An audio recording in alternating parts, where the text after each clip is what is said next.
Bismillahirrahmanirrahim. Jami'an Bitahiyatul Islam. Assalamualaikum warahmatullahi wabarakatuh. Alhamdulillah. Alhamdulillahilladzi la yansa man dzakara. Alhamdulillah. Alhamdulillahilladzi la yudayyi'u man syakara. Alhamdulillah. Alhamdulillahilladzi يجزي به الإحسان إحسانا وبالصبر نجاة والإكرام. أشهد أن لا إله إلا الله وأشهد أن محمدا رسول الله. اللهم صل على سيدنا محمد وعلى آله وصحبه ومن تبعه إلى يوم الدين. أما بعد. Alhamdulillah, Bapak Ibu sekalian, kita dikumpulkan pada pagi hari ini untuk mengambil warisan. Jadi pagi ini warisannya bukan harta, tapi ilmu. Kata Rasul, para nabi, para rasul tidak meninggalkan dinar dan dirham, tapi ninggalin ilmu. Faman akhadahu faqad akhada hazzun azim. Barang siapa mengambil warisan dari bab ilmu, maka dia telah mengambil bagian warisan dari para nabi dengan porsi yang sangat besar. Bapak Ibu pengen dapat warisan harta atau ilmu? Dua-duanya. Amin ya Rabbal alamin. Memang harus dua-duanya. Punya harta tapi nggak punya ilmu, bahaya. Harta dijaga Tuhan, ilmu menjaga Tuhan. Seperti itu. Jadi saya doakan mudah-mudahan Bapak Ibu banyak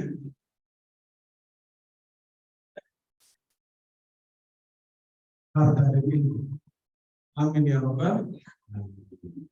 Nah, kebetulan pagi ini kita akan membahas tentang masalah harta. Tapi yang kita bahas ini adalah salah satu bab harta, tapi dari perkara yang haram. Walaupun kata ulama, sebenarnya kalau dibikin daftar, dibikin list yang haram dan yang halal, banyakkan mana Bapak? Yang halal dan yang haram banyakkan mana? Yang halal. Yang halal itu banyak, yang haram sedikit. Makanya kata Imam Al-Ghazali dalam kitab Al-Ihya, "Falyatalahul bil mubah hisnul." Rasa bahagia dengan yang halal itu akan menjadi benteng bagi urusan agama. Maka pada pagi hari ini kita akan bahas tentang riba. Bagaimana mengenal riba? Tak kenal maka tak benci. Kalau yang halal baru tak kenal maka tak sayang. Tapi kalau yang haram tak kenal maka tak benci. Karena riba ini kan perkara yang haram, makanya harus dikenali dengan baik. Nah, kita lihat secara bahasa riba ini artinya raba. Yarbu. Apa artinya? Tumbuh dan bertambah. Tumbuh dan bertambah. Di sini dalam surat Al-Haqqah ayat ke-10 dikatakan oleh Allah Subhanahu wa taala, fa'asaw rasula rabbihim fa'akhadahum akhdatan rabiyah. Jadi orang-orang yang mendurhakai Rasul dan Allah Subhanahu wa taala akan disiksa dengan siksaan rabiyah. Itu siksaan yang bertambah. Ini kalau Bapak Ibu hari ini misalnya merasakan satu rasa sakit, terus nanti dibilang besok lebih sakit lagi, terus nanti besok sakitnya tambah lagi, kira-kira gimana? Mau besok udah mati duluan. Kenapa? Stres mikirin hukuman yang terus bertambah. Maka dalam ayat ini ada kata rabiyah. Berarti definisi riba secara bahasa sesuatu yang bertambah. Atau dalam surat Al-Hajj ayat yang kelima. Surat Al-Hajj ayat yang kelima. فَإِذَا أَنْزَلْنَا عَلَيْهَا الْمَاءَ اهْتَزَّتْ وَرَبَتَتْ وَأَنْبَتَتْ. Kalau kemudian Allah turunkan air di atasnya, hiduplah bumi itu dan suburlah. Berarti riba itu tumbuh dan subur. Kira-kira seperti itu. Makanya kadang kita temukan kan, riba ini nggak pernah berkurang. Betul. Ada riba yang berkurang atau bertambah. Tambah. Misalnya ada yang minjemin uang kepada Bapak Ibu, pinjemin 10 juta, gantinya berapa? 15? Baik, ganti 15 juta. Habis itu dia kurangi jadi 14 juta. Habis itu jadi 13. Makanya riba itu tumbuh dan subur. Tapi saya doakan mudah-mudahan di Syafana nanti ada. Pinjam 10 juta ganti berapa juta? Iya kan? Ini kan kalau ada nih. Ada nggak? Ada nggak? Mudah-mudahan. Amin ya Rabbal. Jadi definisi riba secara bahasa tumbuh dan tambah. Subur. Maka kita lihat Abdurrahman bin Abu Bakar. Ini putranya Abu Bakar. Dia tuh menceritakan, jadi dulu di Madinah itu ada namanya Ahlus Suffah. Orang-orang yang lemah dari kaum muslimin. Mereka tuh tidur di masjid, makan di masjid.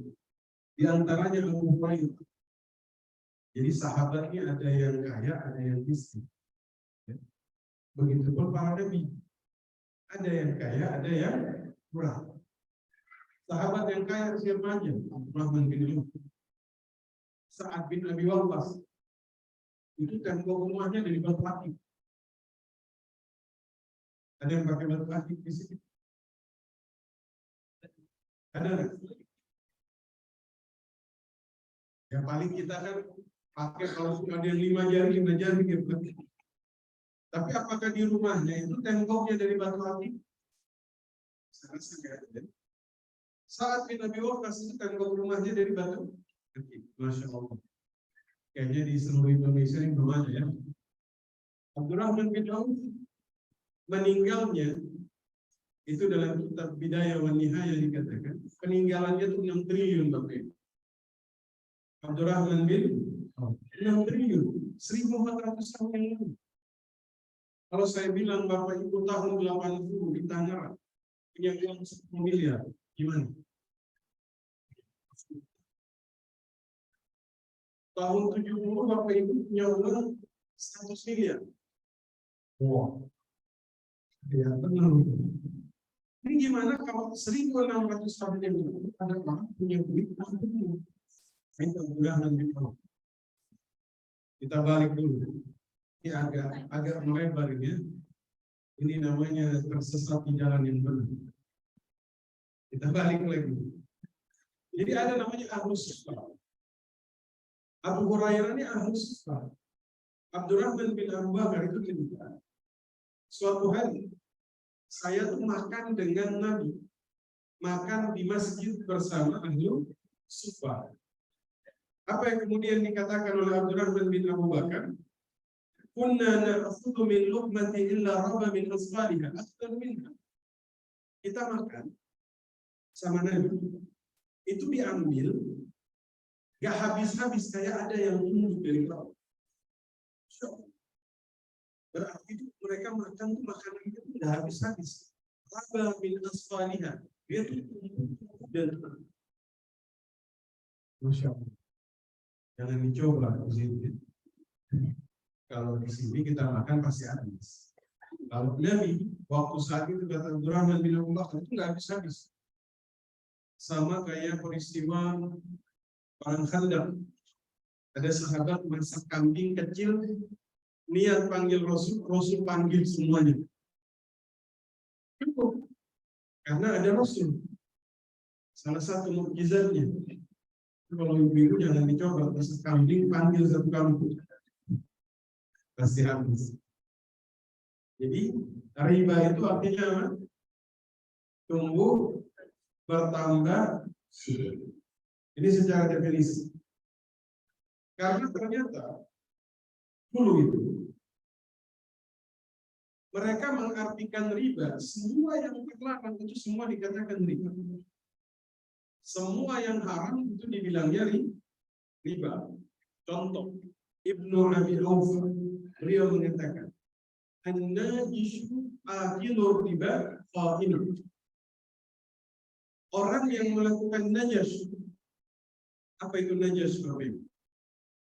Baikun najas ini dalam jual beli. Nanti ada orang yang pura-pura muji barang tersebut, pura-pura nawar, padahal dia kagak beli. Jadi dia tuh ngata-ngatain barang itu bagus, seakan-akan dia itu mau beli, seakan-akan dia sudah beli, padahal enggak. Itu baikun najas, penawaran palsu. Di sini siapa yang suka endorse ini? Ada? Ini misalnya, ya kan disuruh ngata-ngatain barang tersebut bagus, padahal dia belum pernah pakai. Iya kan? Hati-hati. Sebelum jadi bintang iklan, pakai dulu. Cobain dulu. Rasain dulu, enak apa kagak. Ini belum dicobain, cuma datang terus disuruh ngata-ngatain, oh ini bagus, saya sudah beli, ini begini aja. Ada namanya bai'un najas. Padahal bai'un najas ini kan bukan riba. Tapi dulu semua yang itu dibilang riba. Jelas ya? Berarti riba secara umum sesuatu yang haram terlarang dulu dibilang riba. Termasuk Umar bin Khattab mengatakan, orang yang jual korma sebelum matang dipotongnya itu juga dikatakan riba. Ya. Tapi zaman sekarang kan orang jual mangga yang belum matang karena memang orang pengen makan ya mentah, gitu ya. Yang nggak boleh dia beli belum matang sudah dia petik untuk membohongi pembeli. Kira-kira seperti itu. Maka Bapak Ibu sekalian, dulu kata Aisyah menceritakan ketika ayat-ayat terakhir dalam Al-Quran itu turun dalam surah Al-Baqarah. Pada saat itu surah Al-Baqarah ini di akhir-akhir suratnya tersebut itu turun tentang larangan riba. Nabi keluar dari rumahnya ke Masjid Nabawi, beliau sampaikan kepada masyarakat tentang larangan jual beli khamar. Jual beli khamar ini kan bukan termasuk riba, tapi karena dia haram maka disejajarkan. Jadi semua yang haram zaman dulu itu dibilang riba. Jelas Bapak Ibu ya?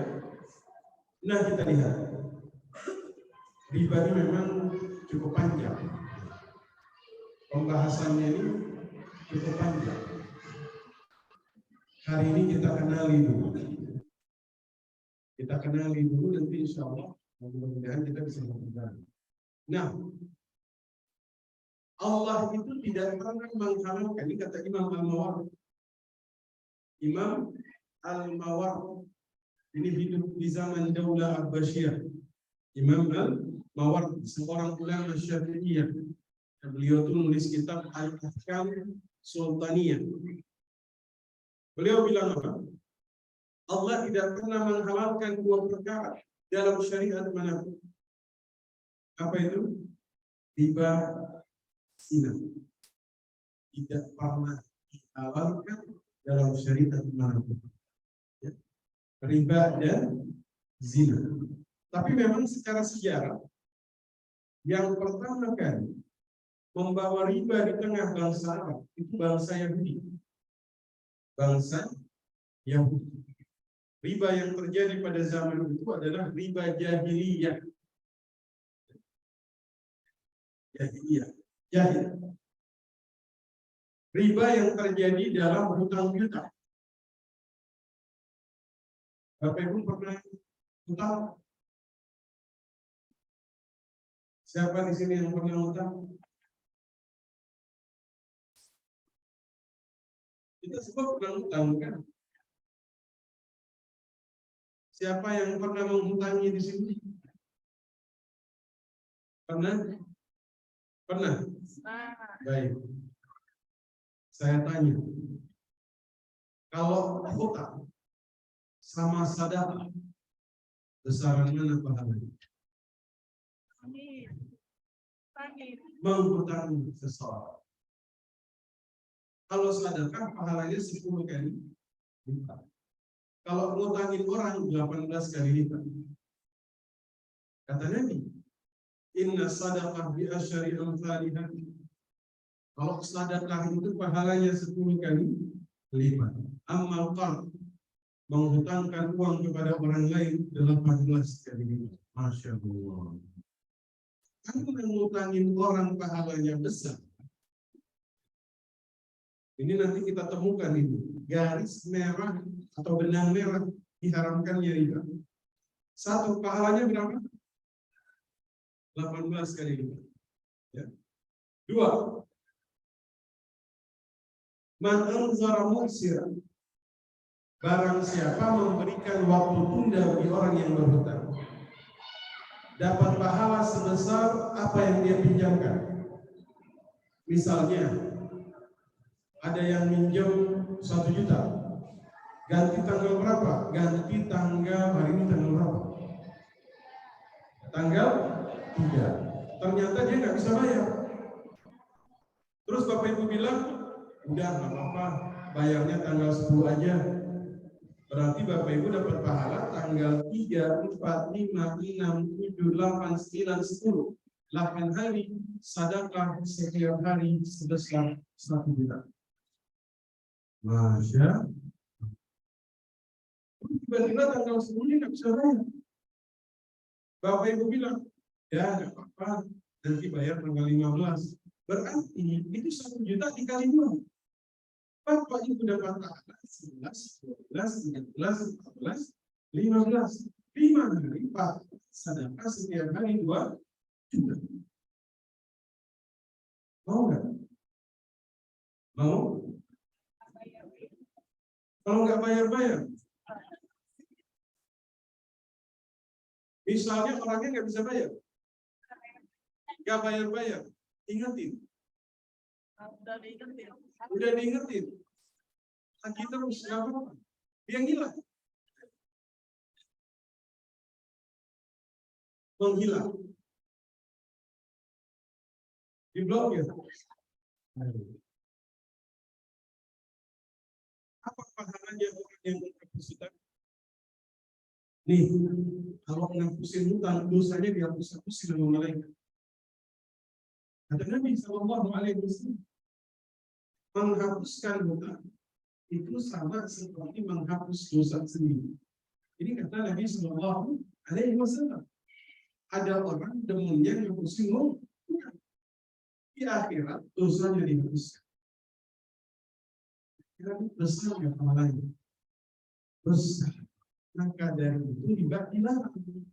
Kenapa? Pahalanya di sisi Allah itu sudah sangat besar. Jangan dirusak hanya gara-gara keuntungan yang sedikit. Yang tadinya ditulis pahala diganti menjadi dosa. Makanya riba pertama yang kemudian dilarang itu juga hutang kita. Itu namanya riba jahiliyah. Riba jahiliyah. Saya kutip sedikit saja. Riba jahiliyah riba yang terjadi di dalam hutang piutang terjadi di antara masyarakat pada saat itu. Cuman menarik, riba jahiliyah awalnya yang minjemin itu pengen bantu orang lain. Awalnya tuh dia ingin menghilangkan kesusahan saudara. Nanti tiba saat orang yang nggak bisa bayar, baru muncul tawaran dari si yang meminjamkan atau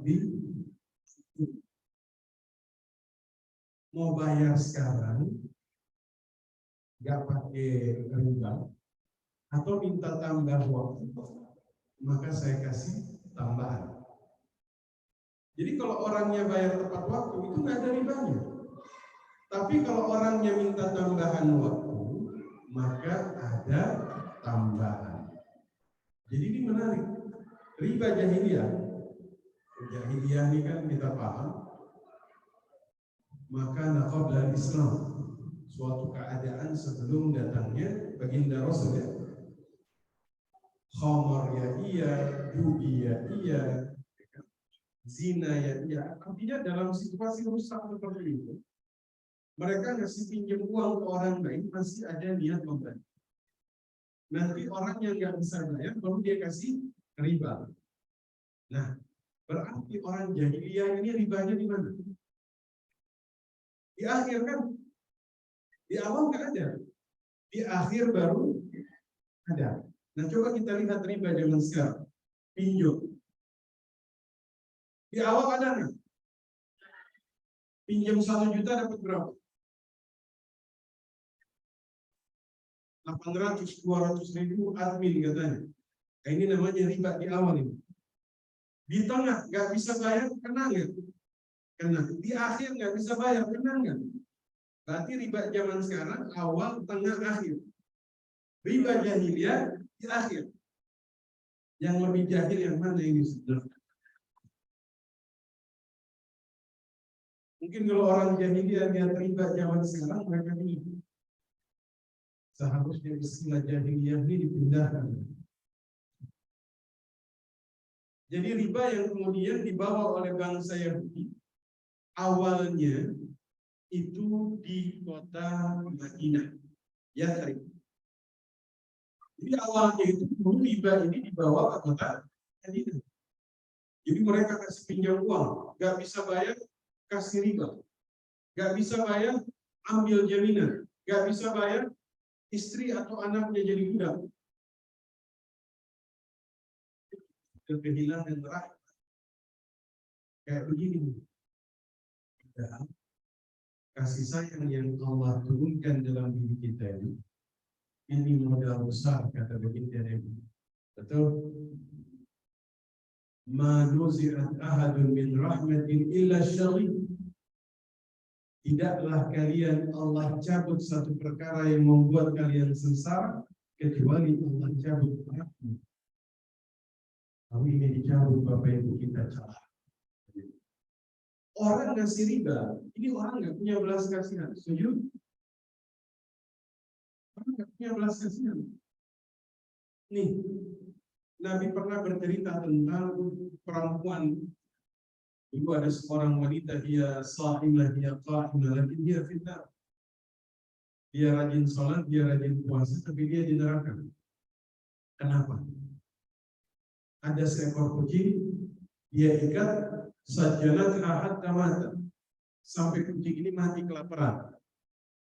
Padahal ahli ibadah. Ahli ibadah hilang rahmah terhadap seekor kucing, maka ibadahnya gak bisa kemudian menyelamatkannya. Tapi Nabi pernah bercerita tentang seorang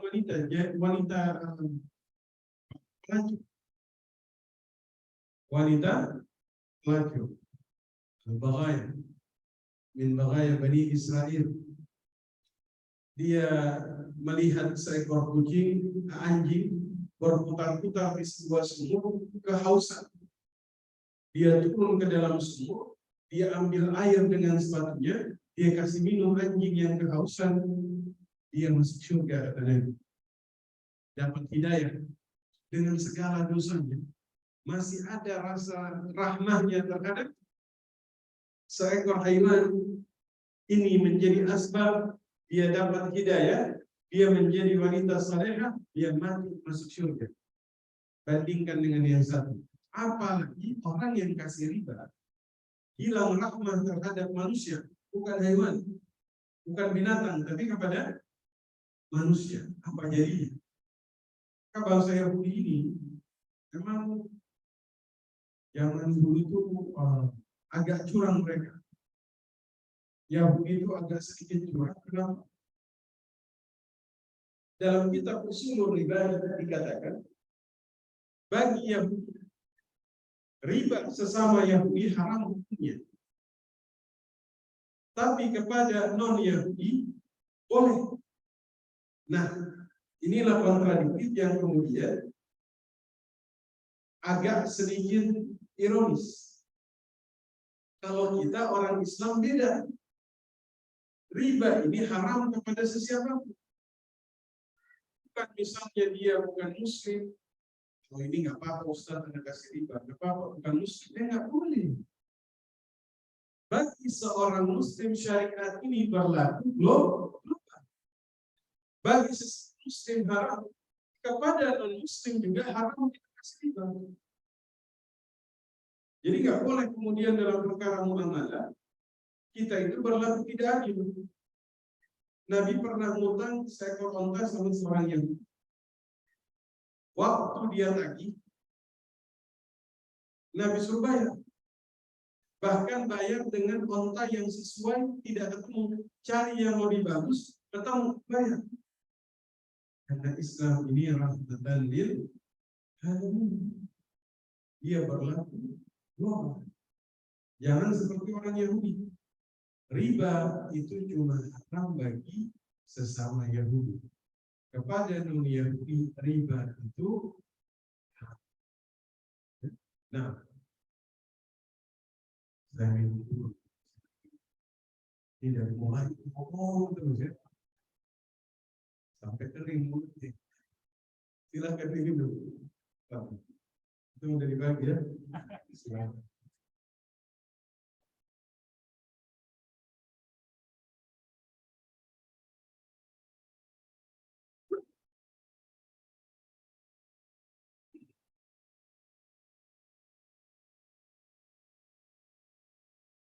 Nah, kita tanya jawab jam berapa sih? Jam 9. 9 itu berapa menit? 10. Kata ibu 15 mana?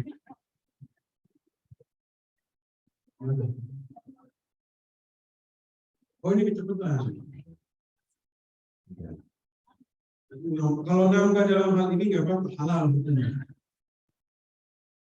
Nambah waktu nggak apa-apa, halal. Yang nggak boleh nambah betul. Nah, itu yang terlarang. Baik, kita lihat Bapak Ibu. Jadi bangsa Quraisy ini kan dulu pedagang. Asal kata Quraisy ini kan Qarasha, pedagang. Makanya ada surah namanya surah Quraisy. Di ila fi Quraisy ila fihim rihlatash syita iwas. Karena mereka suka dagang, mereka terkontaminasi dengan bangsa lain yang mempraktekkan riba, akhirnya riba menjadi masuklah ke kota Makkah dan Madinah. Maka di sini Bapak Ibu sekalian, Dr. Wahab Az-Zuhaili dalam tafsir Al-Munir, beliau jelaskan 4 marhalah pengharaman riba. Jadi riba itu tahap pengharamannya itu 4 tahap. Tahap pertama, surat Rum ayat 39. Surat Rum ayat 39. Masya Allah, kita bahas tafsirnya ini sudah sampai subuh. Kita tidak bahas tafsirnya ya. Ayatnya saja kita sebutkan. Oke? Rum ayat 39. Memang ayat ini surah ini namanya surat Rum. berbicara tentang kekalahan Rum. Ada banyak hal yang Allah sampaikan dalam surat itu, termasuk surat Rum ayat yang berapa? Tentang nikah. Sudah lupa di bapaknya ini. Dulu padahal di undangan nikahnya itu Rum 21. Tapi hari ini yang kita bahas Rum 39. Ini marhalah pertama tahap pengharaman riba. Wa ma ataitum minar riba liyarbu fi amwalin nas fala yarbu indallah. Tambahan yang kamu berikan agar dia bertambah di harta manusia itu tidak bertambah di sisi Allah. Yang menarik di sini Allah kemudian menyambung wa ma ataitum min zakatin turiduna wajha Allah fa ulaika humul mudhifun. Riba tidak bertambah di sisi Allah. Zakat justru inilah yang kemudian Allah lipat gandakan. Makanya Nabi mengatakan, hartamu tidak berkurang dengan zakat dan sedekah, bal yazdad, bal yazdad, bal yazdad. Sedekah zakat itu bertambah, walaupun secara nominal berkurang. Riba secara nominal dia bertambah, hakikatnya dalam ayat ini dikatakan tidak bertambah. Ini marhalah yang pertama. Ini ayat turun di Makkah dan menjadi tamhid. Ini awal mula diharapkannya riba. Yang kedua, surat An-Nisa 160 sampai 161. فَبِظُلْمٍ مِنَ الَّذِينَ هَادُوا حَرَّمْنَا عَلَيْهِمْ طَيِّبَاتٍ أُحِلَّتْ لَهُمْ وَبِصَدِّهِمْ عَنْ سَبِيلِ اللَّهِ كَثِيرًا. Ini bercerita tentang orang Yahudi. Mereka suka memberi riba. Makanya ayat ini turun di kota Madinah. Di Madinah ini banyak Yahudi. Banyak orang Yahudi. Yahudi Madinah itu sudah mirip kayak orang Arab. Namanya pun mirip dengan orang Arab. Mereka yang menguasai perekonomian. Saya ingat tuh dulu waktu Nabi Hijrah, ada seorang pengusaha Yahudi namanya Husain bin Sulaim. Ini pembesar Yahudi, menguasai Taurat, yang suka berfatwa di tengah bangsa Yahudi. Melihat Nabi Muhammad, dia ajukan pertanyaan, dia masuk Islam, ganti nama Abdullah bin Salam. Itu dulunya seorang Yahudi. Nah, kita lihat.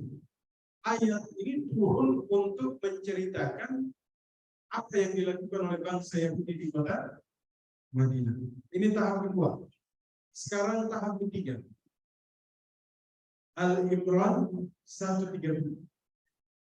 130. Al-Imran 130. Ya ayyuhalladzina amanu. Bapak Ibu sering baca Quran dimulai dengan ya ayyuhalladzina amanu. Sering? Itu ada sekitar 88 kali. Dan menurut para mufassir, ayat kalau dimulai ya ayyuhalladzina amanu, wahai orang-orang yang beriman, ini yang Allah sampaikan setelah penyebutan ya ayyuhalladzina amanu, ini tegas. Perintah puasa, perintah zakat, itu semua dimulai dengan ya ayyuhalladzina amanu. Termasuk ayat ini. Ya ayyuhalladzina amanu la ta'kulur riba adha'afan mudha'af wattaqullaha la'allakum tuflihun. Nah, ini tahap ketiga. Untuk melarang riba, Allah mulai dengan seruan orang-orang yang beriman. Tinggalkan atau janganlah makan riba. Baru Allah tutup dengan ajakan bertakwa kepada Allah. Ya. Jadi seruan iman ditutup dengan takwa untuk menyampaikan larangan makan riba. Ini yang ketiga. Sekarang tahap terakhir. Tahap yang keempat. Al-Baqarah 278 sampai 279. Al-Baqarah 278 sampai 279. Kalau yang sebelumnya dimulai dengan apa? Ya ayyuhalladzina amanu la ta'kulu riba. Baru kemudian ditutup dengan bertakwa. Puncak pelarangan riba di awal ayatnya itu sudah langsung diseru. Ya ayyuhalladzina amanu taqullah. Wahai orang-orang yang beriman, bertakwalah kepada Allah. Wadaru ma baqiya minal riba. Dan tinggalkan sisa riba. Ila akhir ayat. Ila akhir ayat. Berarti kalau kemudian kita bayangkan tentang proses pengharaman, maka kita melihat ada sesuatu yang besar di sini. Makanya kemudian Allah larang kita untuk mendekat. Sebenarnya kalau larangan itu untuk kemaslahatan kita, kita menghindari, maka kita tidak kena kemudaratan. Kita dekatin, maka kemudaratan terjadi kepada kita. Jadi ternyata hari ini baru bisa sampai di definisi riba. Filosofis kenapa riba dilarang? Karena dia menghilangkan rahmat dari dalam diri seorang hamba. Jadi riba tadi satu artinya raba yaqudu, dia bertambah. Riba juga bisa berarti subur, riba bisa berarti bertambah. Riba secara umum semua yang haram itu dikatakan riba. Kemudian yang membawa riba pertama kali di tengah bangsa Arab adalah bangsa Yahudi. Awalnya di Madinah dia menjalar sampai ke kita, dan riba yang terjadi pada zaman itu lebih banyak terjadi pada perkara hutang. Hutang adalah sebuah ibadah di mana pahalanya besar. Hutang. Ya, hutang itu hukumnya apa? Hutang. Memberi hutang hukumnya apa? Memberi hutang, utangin. Sunnah, anjurkan. Oke, anjuran. Ngutang hukumnya apa? Jangan ada yang bilang sunnah ini. Ya kan? Bahaya ini kalau bilang berhutang hukumnya sunnah ini. Orang yang banyak hutangnya Allah, saya dapat pahala ini. Berhutang itu tidak dianjurkan. Oke? Tidak dianjurkan. Tapi kalau terdesak, tafadhol. Tapi kalau bisa jangan dianjurkan. Kenapa hutang tidak dianjurkan? Karena manusia mati bawa hutang. Ada yang berpikir saya mungkin saya bebas dari hutang. Salah. Bunuh diri bukan bebas dari hutang, tapi semakin terikat dengan hutang. Dulu ada sahabat ini, datanglah para sahabat yang lain dimandikan, dikafankan. Waktu mau disolati, mereka panggil ya Rasulullah, minta tolong ya Rasul, sholatin jenazah. Rasul maju. Waktu maju sebelum nyolatin beliau tanya, alaihi dain, mayat ini punya hutang? Ada yang Rasul. Rasul mundur. Silakan yang lain sholatkan. Kata ulama, kenapa Nabi enggak nyolatin jenazah yang punya hutang? Tapi Nabi suruh sahabat yang lain silakan kalian sholatin. Karena Nabi kalau nyolatin itu syafaat. Dia terbebas dari tuntutan apapun. Sementara Nabi kalau nyolatin dia masih punya hutang, masih ada tanggungan yang belum selesai. Akhirnya Abu Darda mengatakan, ya Rasul ada hutangnya 2 dinar, saya yang tanggung. Barulah disolatkan. Besok ketemu sama beliau, Nabi tanya, sudah kau bayarkan hutangnya? Belum ya Rasul, baru sehari. Baru sehari, kata Nabi banyak. Waktu dia bayar, baru dia bilang kepada Nabi, ya Rasul sudah saya bayarkan. Baru Nabi bilang al-an baradat jildu. Sekarang baru dia merasakan sejuk pada kulitnya di dalam tubuh. Tapi sebelumnya dia merasakan panas. Di sini kalau panas kan ada kipas angin, ada AC-nya juga, ya kan? Di kubur kalau panas mau kemana? Bisa jalan-jalan keluar. Pasang AC.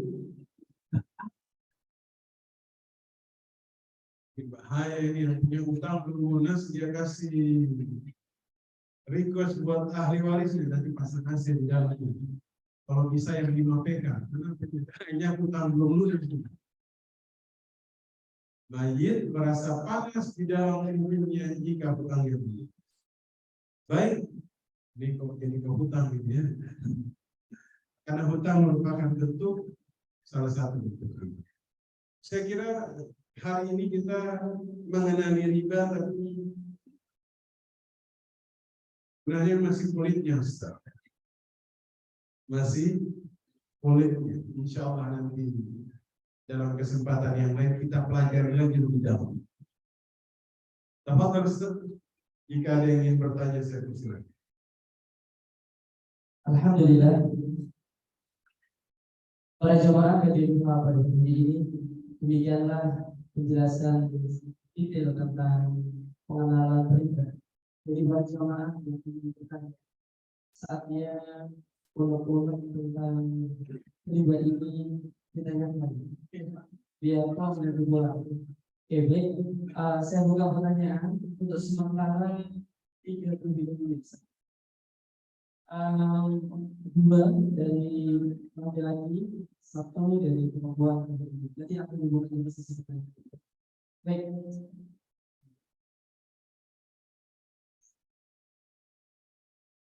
Assalamualaikum warahmatullahi wabarakatuh. Pertanyaannya cuma satu. Kalau zaman sekarang kan itu banyak yang cicilan 0% itu. Nah itu statusnya seperti apa yang mau ya? Karena misalnya kita ada toko impor, misalnya itu kan sudah ada yang cicilan 0%. Sedangkan antara harga cash dan harga yang 0% itu sama. Nah itu bagaimana hukumnya? Itu aja, terima kasih. Ustaz mau langsung dijawab atau Boleh dulu.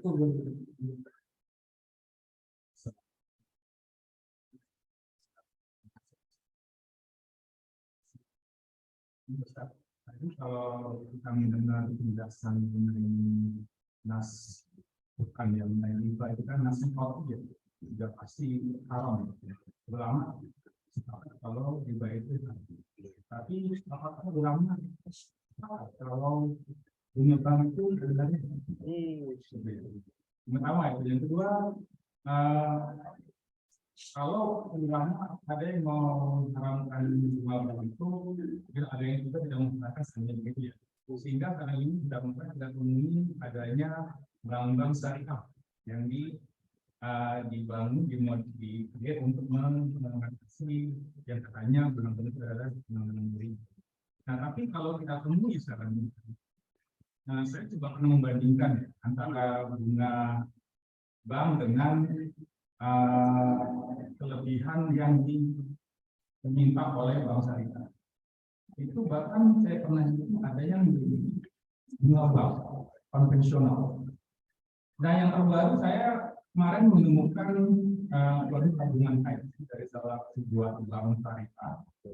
Nah, saya hitung itu tambahan yang diminta. Kalau mungkin kalau cuma setahun itu saya itu cuma bisa sisi 1 juta, 2 juta.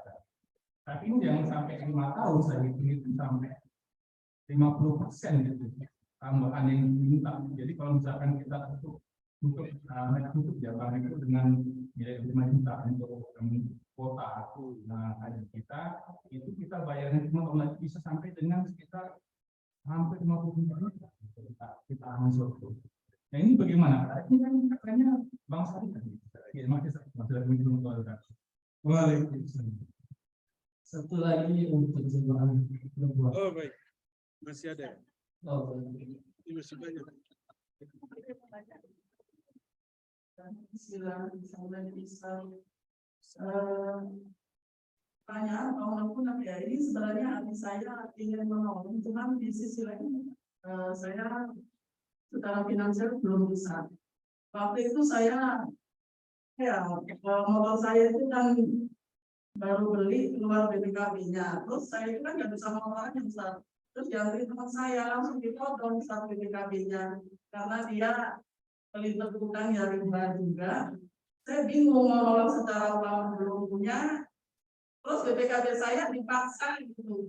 Sampai sekarang malah dia juga belum bisa ini. Nah, yang jadi ketidaktenangan saya itu saya juga menanggung dosanya. BPKB pasti masuk desa yang riba juga ya besar. Otomatis saya itu juga kecipratan juga yang benar saya jadi ganteng juga bisa. Alhamdulillah banyak sih. Alhamdulillah juga saya ucapkan jazakallah Ustaz. Nanti Ustaz sering yang ngasih kajian itu tentang riba dulu pernah diubah. Alhamdulillah bisa menolong saya dulu kalau sepele contoh riba dalam kehidupan sehari-hari itu kalau kita minjemin motor gitu, isi bensinnya ternyata riba juga ya Ustaz. Alhamdulillah dulu nggak ikhlas, sekarang jadi ikhlas. Alhamdulillah Ustaz.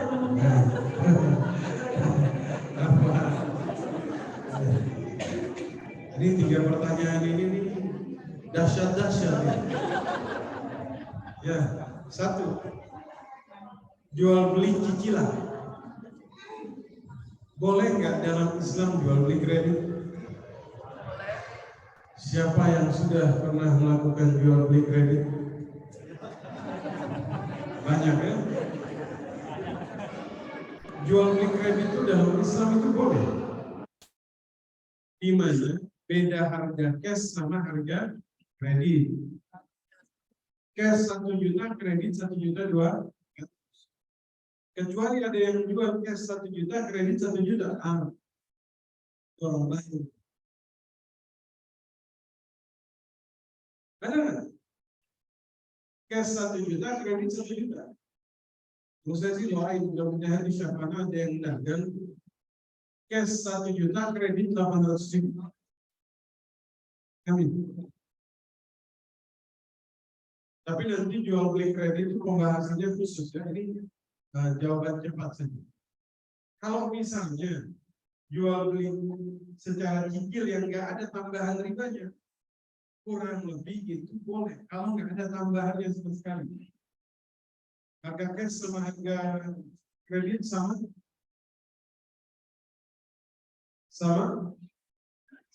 Berarti nggak ada tambahannya. Nggak ada tambahan. Kalau nggak ada tambahan, tepat. Cuman biasanya nanti sistem pembayarannya ini yang berbahaya. Telat bayar kena denda, betul? Telat bayar kena denda. Mudah-mudahan kita bisa bahas jual beli kredit khusus. Aku sekarang program bukan make up lagi. Aku sekarang apa? Aku vlognya sekarang bukan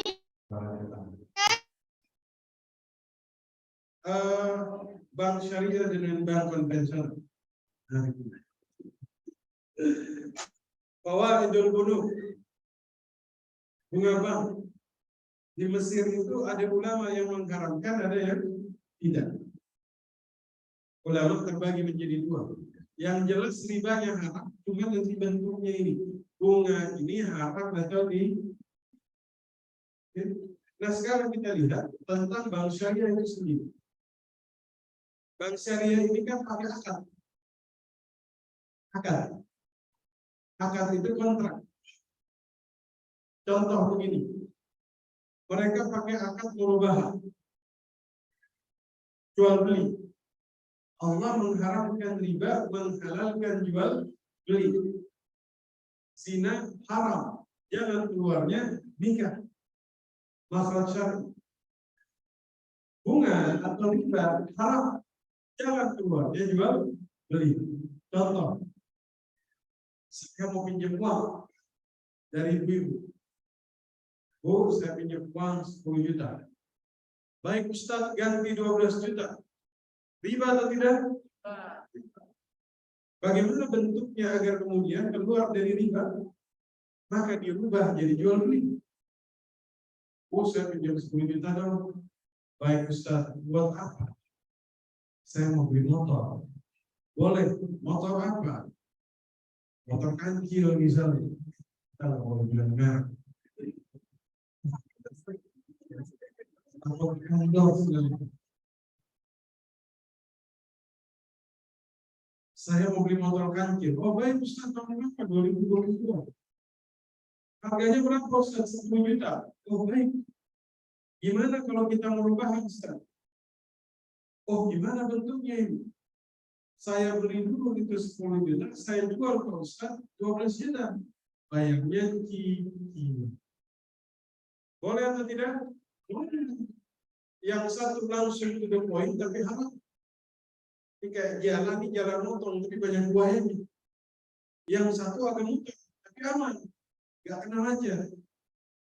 Jelas? Ini yang kemudian dulu orang jahiliyah itu minta jual. Karena mereka mengatakan, oh sama aja juga dengan jual beli. Dan secara kuantitas 12-13 juta juga. Beda. Ada akad yang beda. Sekarang bank syariah dengan konvensional. Saya tanya, yang duluan berdiri bank apa? Market share-nya yang paling banyak bank apa? 97% itu konven. Dia nguasain pasar. Orang Islam yang di bank syariah cuma 3%.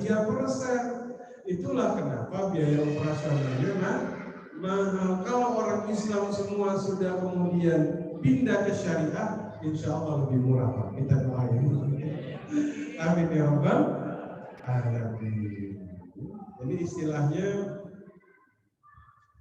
yang satu naik motor, yang satu naik sepeda Pak. Kencengan yang naik sepeda. Naik motor. Kan tidak balik itu. Seperti itu ya. Makanya tuh biaya operasionalnya kalau market share masih sedikit pasti membengkak. Mudah-mudahan syariah makin berkembang. Amin. Ya Rabbal. Kalau saya pribadi tentang bunga bank, saya lebih kepada bunga bank itu terlarang. Kalau saya pandangan pribadi saya. Walaupun nanti ada yang berbeda pandangan. Oh bunga ini dia boleh. Silahkan kalau dia merasa nyaman dengan pandangannya. Saya memilih pandangan ulama yang melarang. Kira-kira seperti itu. Dua-duanya sudah boleh. Sudah dua-duanya. Ibu, ini bukan pertanyaan, pernyataan. Temannya minjam BPKB-nya. Sampai sekarang belum balik.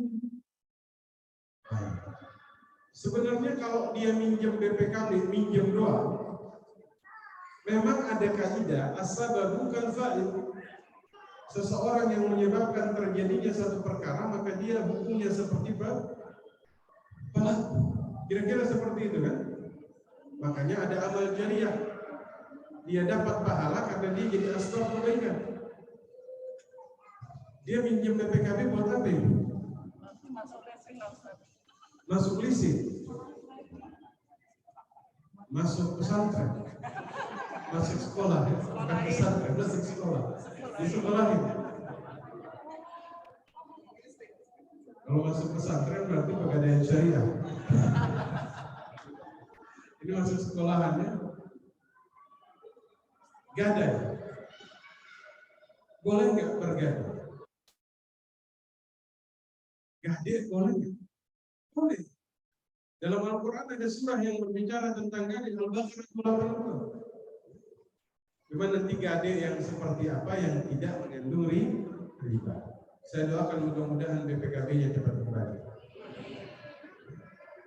Yang kedua, pinjam motor isi bensin riba, enggak riba itu. Karena riba ini hanya kepada kalau minjem motor itu ariyah, minjem barang, ya. Maksudnya dulu Ustaz, bensinnya gitu. Dulu tuh mungkin saya salah ini mungkin ya. Karena pinjam motor itu Aria, bukan pinjaman uang. Misalnya pinjam motor isi, jangan lupa diisi bensinnya. Dia isiin bukan riba, karena ini Aria. Kalau dia nggak isiin, nah ini keterlaluan ini. Karena tiap hari Jadi itu minjem motor itu bukan hukumnya tidak seperti kita minjam uang. kalau kita ke kosan isi bensinnya karena pinjamnya tiap hari gitu Ustaz. Oh, nggak apa-apa. Dia minjam tiap hari juga. Ucapan saya misalkan itu termasuk riba nggak? Orang minjam motor bilang jangan lupa ya bensinnya, nggak apa-apa. Jangan lupa ya uang sewanya, nggak apa-apa. Banyak pernah ada yang ini katanya termasuk riba. Enggak. Itu namanya Aria. Aria itu pinjaman yang terjadi pada barang. Riba pinjaman yang terjadi pada uang. Jadi kalau pinjam mobil, isiin ya bensinnya apa? Nah harus digituin, bukan ada diisiin. Jadi nggak apa-apa insya Allah. Aman, ibu ingatin dia ngisi bensin nggak apa-apa. Jangan hanya ngisi bensin, isi servis sekalian. Seperti itu. Allah bisa. Ada lagi silakan. Baik, 3 lagi, 2 dari jamaah wanita, 1 dari jamaah laki-laki. 4 belakang ya, 4 1 ini. Baik.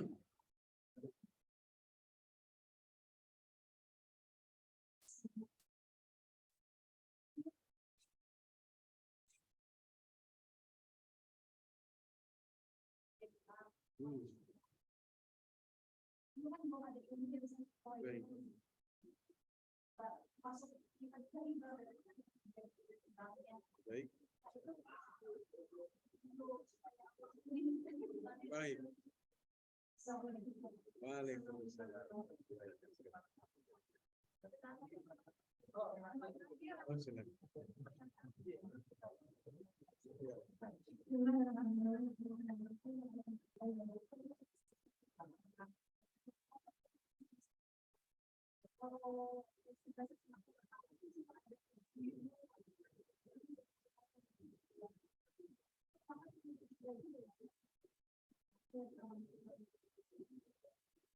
Waalaikumsalam.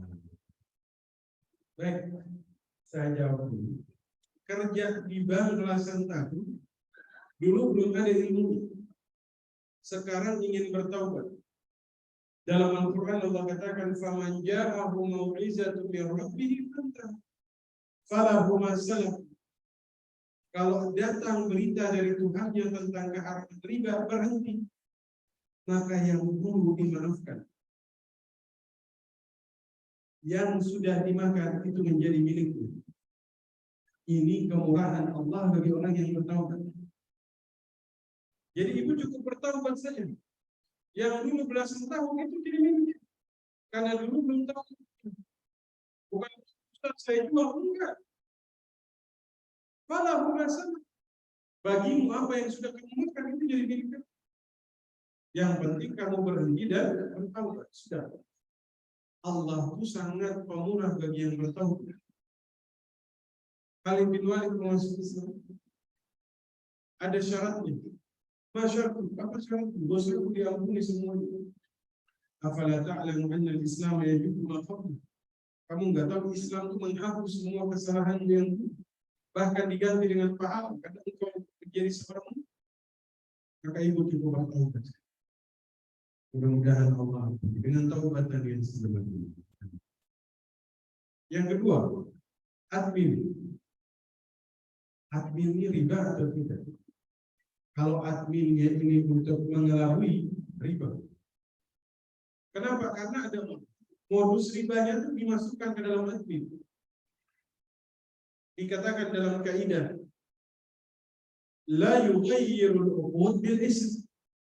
Akad ini tidak bisa berubah hanya dengan nama.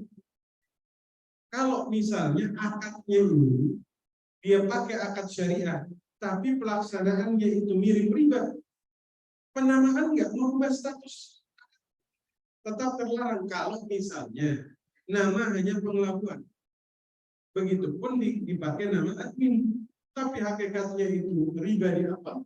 Riba. Tapi kalau memang admin daripada admin ya admin.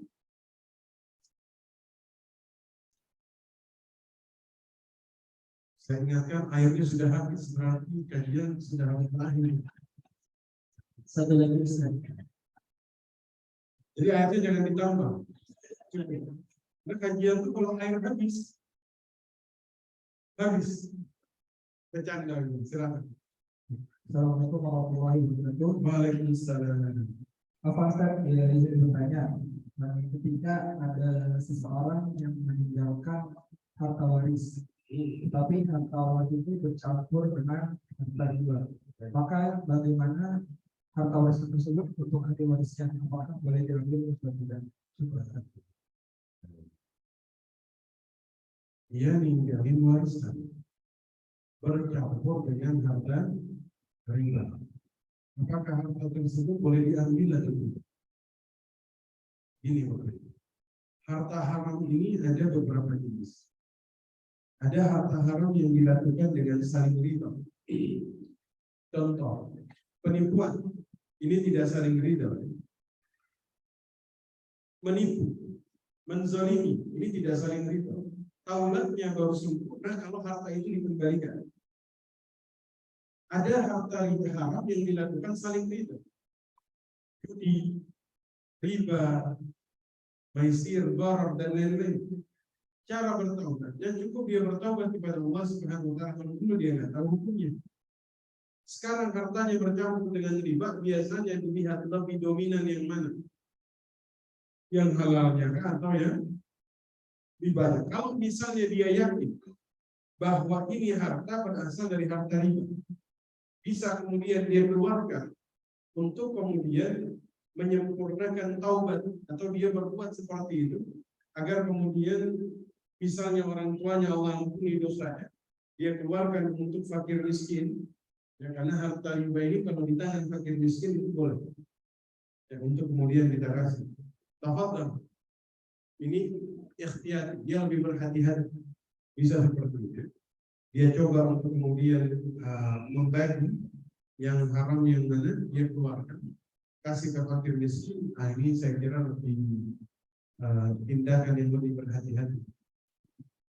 Wallahu a'lam. Saya kira boleh terakhir beliau sudah angkat tangan. Silakan.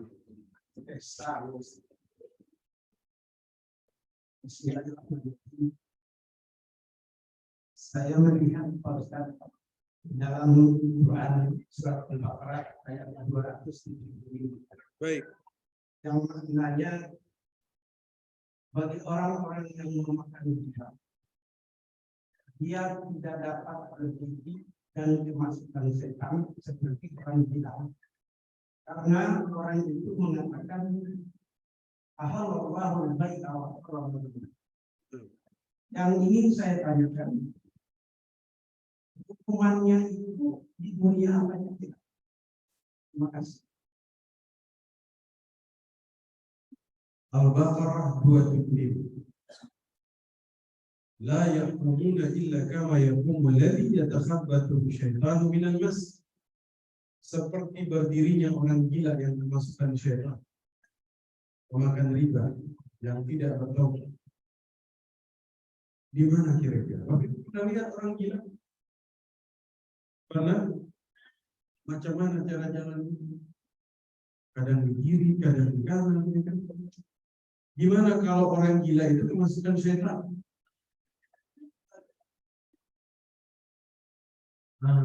Kalau kata Ibnu Abbas radhiyallahu ta'ala anhu, nanti ketika dibangkitkan majnun wa yunhaq, majnun seperti orang gila, yunhaq seperti kecekek, itu hukuman ketika dibangkitkan. Sementara orang lain pengen dibangkitkan dalam keadaan terbaik, Itu muadzin di sini yang mana muadzin? Muadzin? Mana muadzin masjid Syafani? Yang mana orang? Nah, muadzin itu dibangkitkan tinggi leher. Kenapa? Karena di dunia meninggikan kalimat Allah. Ini zaman dulu itu kata Nabi, "Lau ya'lamun nas ma fi shaffil awal." Kalau manusia tahu keutamaan shaf paling depan dan muadzin, maka mereka akan mengundi siapa yang akan ada di hati. Pahala muadzin itu besar. Sejauh suaranya mencapai makhluk hidup mati, sejauh itu pahalanya. Yang datang sholat, dia dapat pahalanya. Bahaya ini besok mungkin muadzin. Kalau tiba-tiba besok yang ada cukup tiba-tiba suaranya aneh, beda. Ini efek kemarin Ustaz Muslim sampaikan. Dia sudah latihan, cuma masih sikit-sikit falas pada sebenarnya. Artinya orang yang muadzin itu dibangkitkan dalam keadaan terbaik. Pemakan riba dibangkitkan dalam keadaan orang gila kemasukan syaitan. Jadi itu nanti dibalas saat dibangkitkan. Seperti itu. Allah. Saya kira cukup. Sudah habis.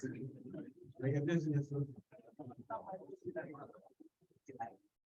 Alhamdulillah, demikianlah kajian pada malam hari ini. Saya kira pembahasan sudah jelas. Semoga ke depan kita akan ada kesempatan lagi untuk belajar lebih lanjut. Baik, para jemaah sekalian, untuk menutup ini kami minta doa dari Ustaz. Semoga semua jemaah di sini diberikan istiqomah untuk selalu datang di kelebihan. Amin. Baik, kita sama-sama doa. Mudah-mudahan yang sakit disembuhkan, yang sempit meluas, yang punya hajat dimudahkan, yang belum nikah biar cepat nikah, yang sudah nikah biar sakinah mawaddah warahmah, yang punya hutang biar cepat lunas.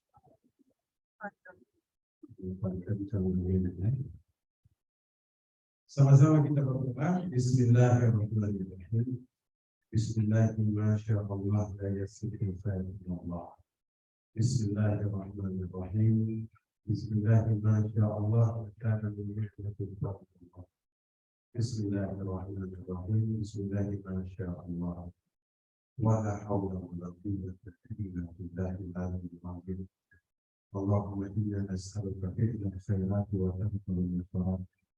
Fa'inna nas'aluka al-hikmata wal akhlaq. Allahumma ighfir li wa li walidayya warhamhuma kama rabbayani saghira. Allahumma ighfir lil muslimina wal muslimat wal mu'minina wal mu'minat al-ahya'i wal amwat.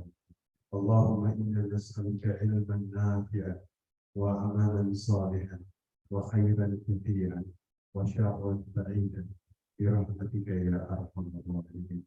Allahumma ahyina bil iman wa amitna bil iman wa la tukhrijna min hadhihi dunya illa ma sya'aka. Rabbana atina fid dunya hasanah wa fil akhirati hasanah wa qina adzaban nar. Wa sallallahu ala sayyidina Muhammad wa ala alihi wa sahbihi ajma'in. Amin amin amin.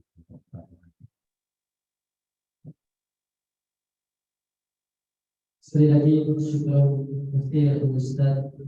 Baik, para jemaah sekalian, sebelum ditutup ada beberapa hal yang ingin disampaikan dan juga ada dorongan dari sponsor. Pada pagi hari ini kita mendapatkan sponsor. Yang pertama sponsor dari Klinik Dr. Hani, yang kedua dari Big Travel, Yang ketiga dari SIBS, Savannah Bowling Study School, dan yang terakhir dari Taman Queen. Satu, dua,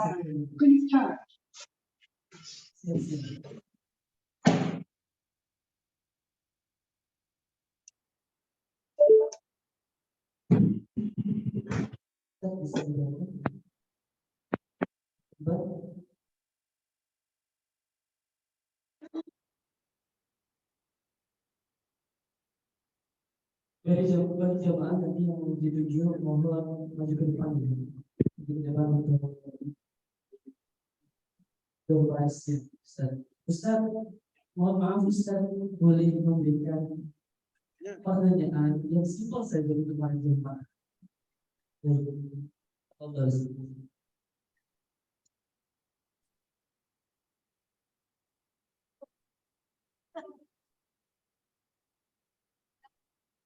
Ya gampang ya. Sebutkan salah satu ayat di dalam pengakuan ini. Rum 39. Masya Allah. Ar-Rum 39. Dua. Berapa pertanyaan? Ada 5. 5. Baru pernah ada penanya yang mikirin pertanyaan di sini. Biasanya itu mahasiswa yang mikirin jawaban. 2. Dua hal yang dikatakan Imam Al-Mawardi tidak pernah Allah halalkan dalam syariat. Masya Allah. Yang ini maju Ibu. Maju Ibu. Yang udah. Maju. 3. Bangsa apa yang pertama kali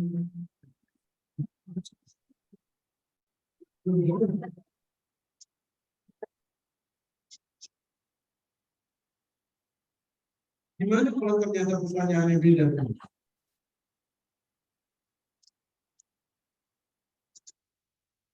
Nah, tidak.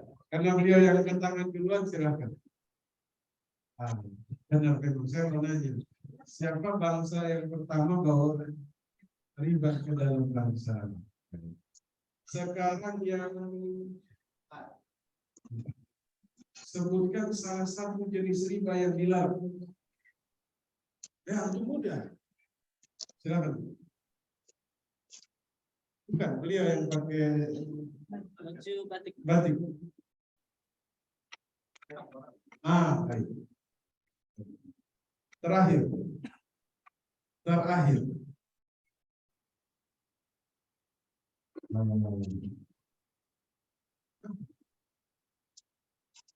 Sebutkan salah satu definisi riba.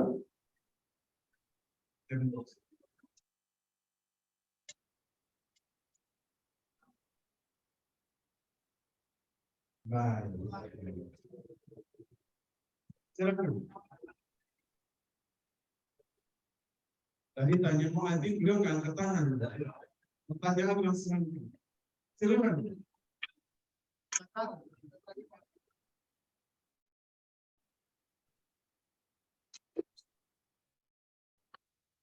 Sekali lagi Ustaz. Satu lagi. Untuk aspal ya.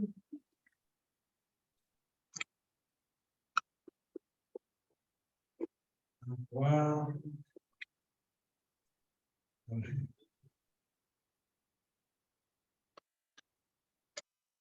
Di luar riba apa ya? Umur berapakah Khadijah menikah dengan Nabi Muhammad?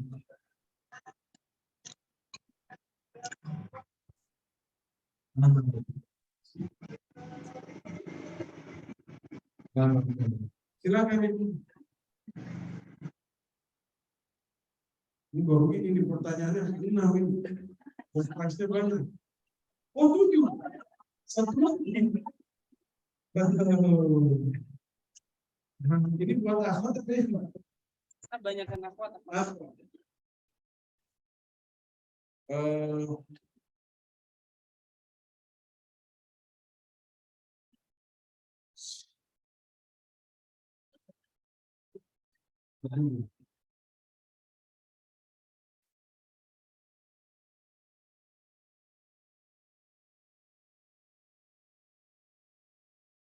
Ya, panjang ya. Sebutkan salah satu alasan kenapa riba dilarang.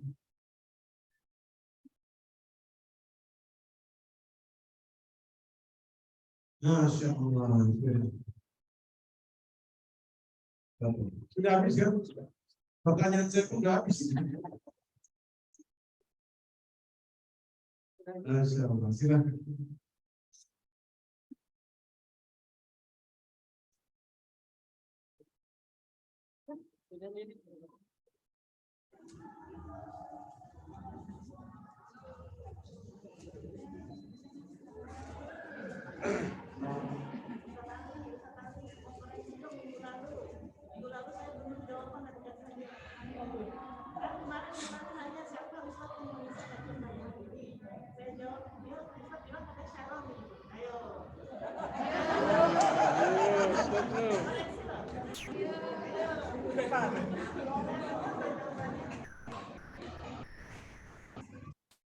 Ya, Ustaz.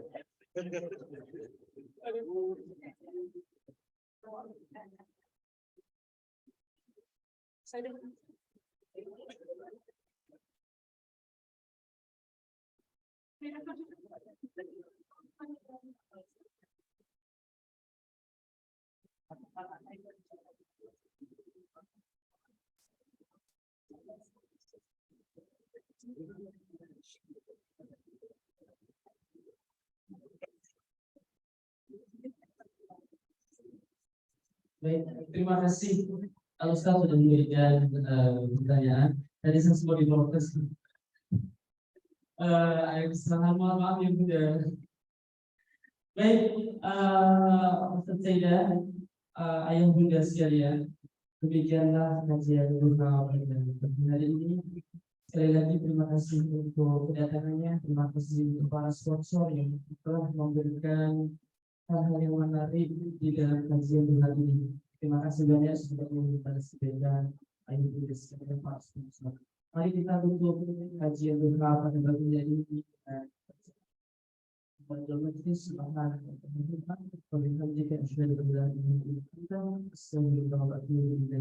kasih banyak. Assalamualaikum warahmatullahi wabarakatuh.